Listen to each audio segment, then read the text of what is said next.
नमस्कार, मी पंजाब टक। आज आहे 28 मे 2025 आणि मी आलेलो आहे चाळीसगाव जिल्हा तालुक्यामध्ये लोंडेगाव या ठिकाणी आणि तुषार कृषी केंद्र या ठिकाणी शेतकरी मेळावा इन्व्हेज कंपनीने ठेवला होता आणि त्या ठिकाणून खास करून उत्तर महाराष्ट्रातल्या शेतकऱ्याला अंदाज देणार आहे। उत्तर महाराष्ट्रातल्या शेतकऱ्याला सांगू इच्छितो कारण की मी उत्तर महाराष्ट्रामध्ये म्हणून सांगतो की तुमच्या उत्तर महाराष्ट्रामध्ये आता म्हणजे आज 28, 29, 30 आणखी 3 दिवस पाऊस पडणार आहे।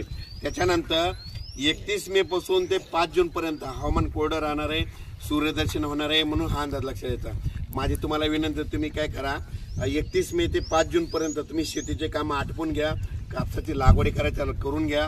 त्याच्यानंतर तुमच्या उत्तर महाराष्ट्राकडे 6 जूनला परत पाऊस येणार आहे, म्हणजे 6 ला येईल, 7 ला वाढत जाईल, 8 ला वाढत जाईल, 9 ला वाढत जाईल, तसाच वाढत म्हणजे 30 तारखेपर्यंत म्हणजे तुमच्या उत्तर महाराष्ट्राची चांगली पेरणी होणार आहे, म्हणून हा अंदाज लक्षात येतो।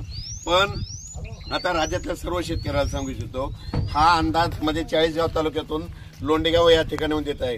तर या ठिकाणून राज्यातल्या शेतकऱ्याला सांगतो, तुम्ही काय करा, आणखीन आपल्या राज्यामध्ये महाराष्ट्रामध्ये पूर्व विदर्भ, पश्चिम विदर्भ, दक्षिण महाराष्ट्र, उत्तर महाराष्ट्र, कोकणपट्टी, खानदेश, मराठवाडा जवळपास 30 मे पर्यंत भाग बदलत दररोज पाऊस पडणार आहे, मुसळधार, कुठं वाहणे, कुठं रिमझिम। त्याच्यानंतर 31 मेला लगेच वारं सुटणार आहे। 31 मे पासून ते 5 जून 6 जून पर्यंत ऊन पडणार आहे, सूर्यदर्शन करणार आहे, म्हणून हा अंदाज लक्षात येतो। माझी सगळ्याला विनंती, जमिनीमध्ये 1 फूट ओल आहे, जर पेरणी करायला काही हरकत नाही।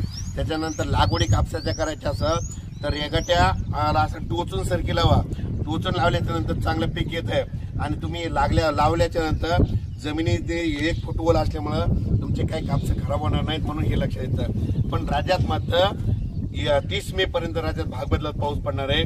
त्याच्यानंतर राज्यातला संपूर्ण पाऊस 1 जूनला मात्र सगळीकडे सूर्यदर्शन होणार आहे, म्हणून हा अंदाज लक्षात घ्यायचा। अचानक वातावरणात बदल झाला, लगेच उद्या एक मेसेज दिला जाईल। धन्यवाद।